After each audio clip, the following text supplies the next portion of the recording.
we will never be tired to say this. And I hope somebody in the NLC is listening to watching us. NLC would never be able to sit at the table with the president, even if they are to meet Mr. President one-on-one to discuss, if they don't have the basic facts. What are the basic facts they must have? It is the last 7 years, because Buhari's administration removed subsidy in 2016. Yes. Quote me. From 87 to 145, yes, subsidy was 145. removed. Yes. They called it deregulation of the sector. Yes. At the same time, they introduced what even enlightened citizens and even those in government up to this moment are not aware, or they didn't even believe that is true. Direct sales, direct purchase contract, where Nigeria gives crude to refiners outside. And not cash. And not cash. And they got refined product in return and not cash. And NNPC was made the sole importer of petroleum products. And when they bring it in from these refiners, they now sell it to the independent marketers who were not paid subsidy. So the basic questions will be, who were the ones collecting these trillions of subsidies from? Huge amount of money being quoted even as if you want to subsidy. start from 2016 in the first instance, because that's where this direct sales, direct purchase, DSDP contract started. Where we give crude. What quantity of crude do you normally give, and what do you get? Good. Then, who were the people moving the crude? I'm sure you are aware of this. All those questions, till now, they are still very opaque. Yes, that's no what I'm clear explanation. Even the last National Assembly, the House of Reps, they invited NNPC. Come and explain who you are paying subsidy to. And by the time they went, they didn't have what to say. And they now call some of the independent marketers. I don't want to mention their names here, but we have their names. Yes, we and know the people said, we don't have any business with subsidy. We are not paid subsidy. All we do is that we help NNPC to lift crude for these refiners. That is all we do.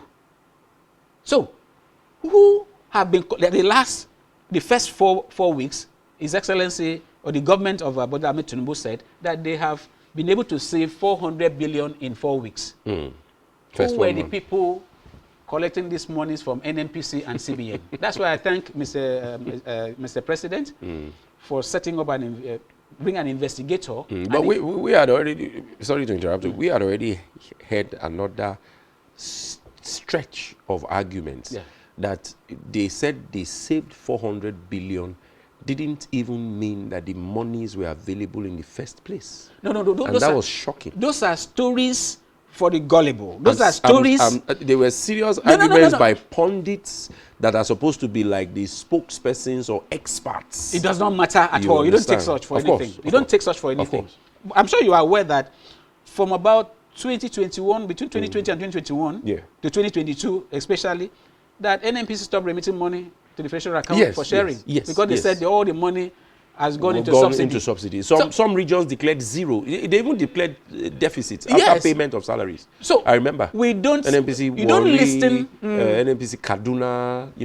They all declared deficits. We are talking about refineries. Those ones they don't produce, but they have been earning their money in hundreds of billions. Yes. We are talking about NNPC that sells crude sometimes up to 70-something naira per barrel.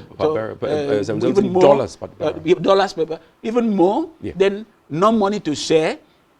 Then you are not even, that sector, that very sector, maybe we'll come to that later, is NLC must have the basic facts, must be able to have consultants clearly, so that when they sit with the federal government team, you bring these things to the table. You can't punish ordinary Nigerians because some persons who had masterminded some things and given a timeline and they just discovered that someday their administration will end. So what do? We just declare from this time there will not be payment of subsidy because you don't want some other person to come and see what you've been doing. We are wiser than that. So NLC should have this fact and then come to the table. One of the very misleading, fraudulent statements that they used to make was that the poor is subsidizing petroleum products for the rich. Understand? That the rich are the ones that own cars and they run generators the poor only need it for movement. So when we remove the subsidy, the poor will be able to breathe. Now the poor cannot breathe. Why? Because those were pure lies. The real corruption, the real subsidy was purely corruption. Corruption. So until you deal with it, I hate the term palliative, sincerely speaking. I dislike it too. No. It's insulting. Very condescending. Very condescending. Yeah. And even the amount, which is also very indicting on those that proposed it. Like the National Assembly, they said they give them 70 billion. It was clearly spelled out 35. as palliative, not to renovate their offices. At the same time, you are giving families, 12 million families. A family is about 4, 5, 6 persons. On average 5 and 6. 8,000 naira in a month.